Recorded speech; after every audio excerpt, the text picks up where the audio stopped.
Salut les amis, aujourd'hui dans cette vidéo, on va voir une alternative à Up2Box, une alternative en règle générale au système de téléchargement de fichiers. On va repasser au bon vieux torrent, un retour aux sources. Alors avant de regarder un téléchargement sur torrent, je vous rappelle 3 petits points. Premier point, c'est que les torrents fonctionnent extrêmement bien, malgré tous les défauts intrinsèques à ce réseau.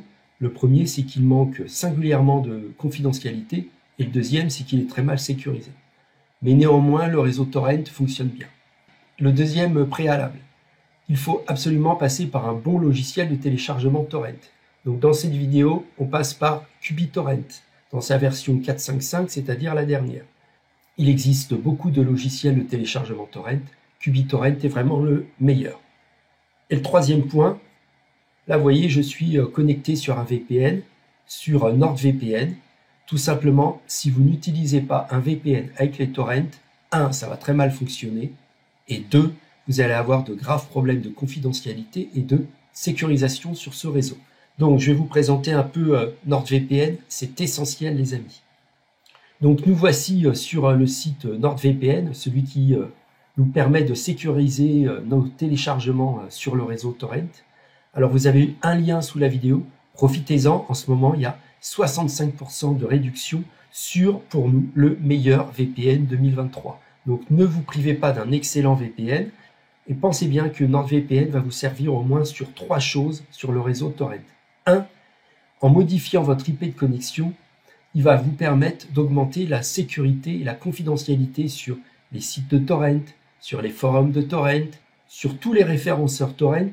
Ce ne sera plus votre IP file qui va apparaître, mais ici, l'IP de connexion des serveurs peer-to-peer de NordVPN. Donc, vous n'avez rien de compliqué à faire. Il suffit juste de cliquer ici sur peer-to-peer. Vous voyez ici dans les serveurs spécialisés. Et vous obtiendrez une IP compatible no-log, sécurisée, confidentialisée de NordVPN. Donc, le premier point, c'est sécuriser, confidentialiser toutes vos activités sur les référenceurs torrent ou les différents sites qui sont liés. Le deuxième point, c'est que vous allez profiter des DNS de NordVPN, c'est-à-dire vous allez contourner le blocage DNS mis en place par les fournisseurs d'accès d'Internet de votre pays. Exemple, là je suis sur un célèbre moteur de recherche qui me permet de télécharger donc des fichiers torrent et d'avoir un fichier final. Vous voyez là j'ai accès au site. Si je me déconnecte de NordVPN, qu'est-ce qui se passe? Donc j'actualise la page. Et obligatoirement, je n'utilise plus les DNS de NordVPN. Et que se passe-t-il? Vous voyez, ce site est inaccessible. Donc ça, c'était le deuxième point. Après la sécurisation et la confidentialisation sur des référenceurs, moteurs de recherche, etc., de torrent, le deuxième point, c'est contourner les blocages DNS. Et le troisième point, pourquoi il faut absolument passer par un VPN comme NordVPN?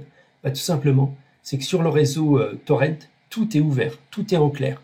Donc vous n'avez aucune sécurité intrinsèque et surtout, toutes les IP sont visibles. Donc comme le réseau est particulièrement surveillé, votre IP peut potentiellement être surveillée, donc il faut absolument passer par un VPN. Donc ici, je me reconnecte à peer-to-peer.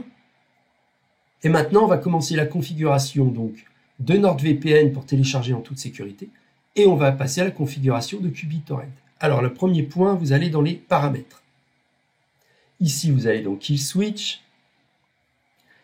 Là, vous activez l'application et vous allez ajouter donc QBTorrent.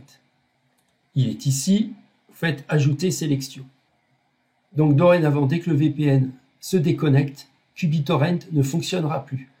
C'est une sorte de fusible qui vous permet de ne plus faire le lien entre QBTorrent, le réseau torrent, et votre IP file. Donc ça, c'est vraiment essentiel. Une fois que vous l'avez fait, maintenant on va aller sur QBTorrent.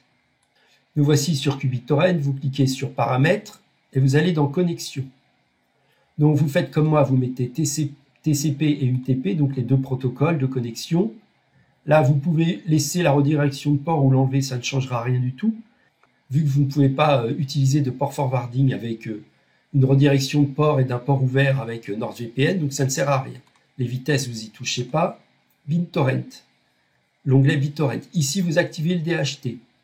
Vous activez l'échange de perpex, bien entendu, et vous désactivez les sources réseau locales.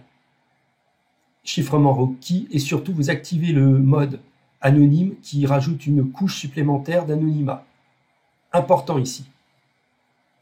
Et avancez dans les interfaces réseau. Ici, vous cliquez sur NordLynx.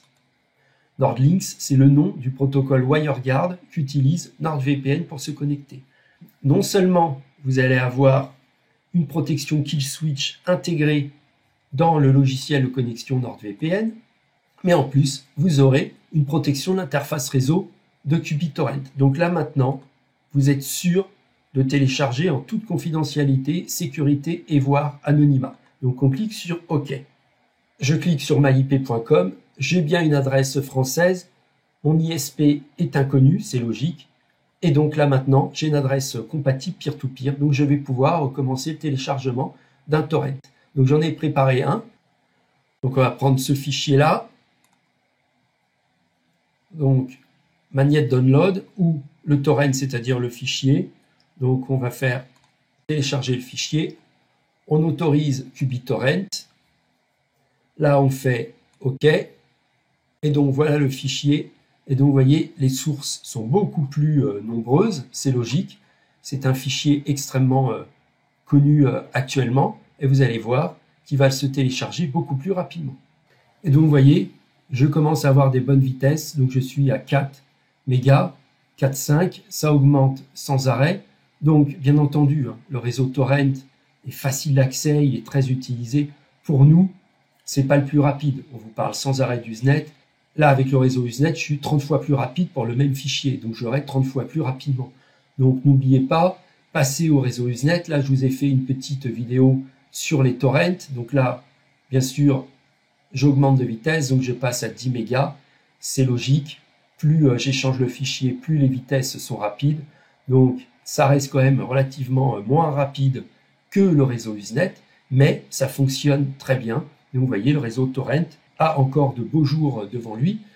Pourquoi le réseau torrent a encore de beaux jours devant lui? Tout simplement, c'est qu'il est beaucoup plus difficile de bloquer un réseau complètement décentralisé, peer-to-peer par excellence, qu'un réseau centralisé, comme le direct download. Il suffit de fermer un hébergeur de fichiers et tous les fichiers sont perdus.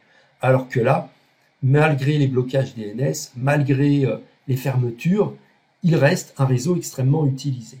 Voilà les amis, surtout n'oubliez pas, il est très important de protéger, de combiner torrent avec un VPN pour 3 raisons. 1, vous allez sécuriser, confidentialiser votre IP file d'origine. 2, vous allez contourner les blocages DNS. Et 3, vous allez sécuriser en lui-même votre accès au réseau torrent, donc sécurisant QBTorrent avec un kill switch et surtout sur le réseau ici, là, tout le réseau là que vous voyez, que j'utilise, tout ça, et ben eux, en face, ils voient aussi, à un moment donné, dans cette colonne, votre adresse IP. Donc, soit vous prenez l'adresse IP d'un VPN et vous arrivera rien, soit vous mettrez votre IP file et vous aurez un petit recommandé. Allez, ciao, bye!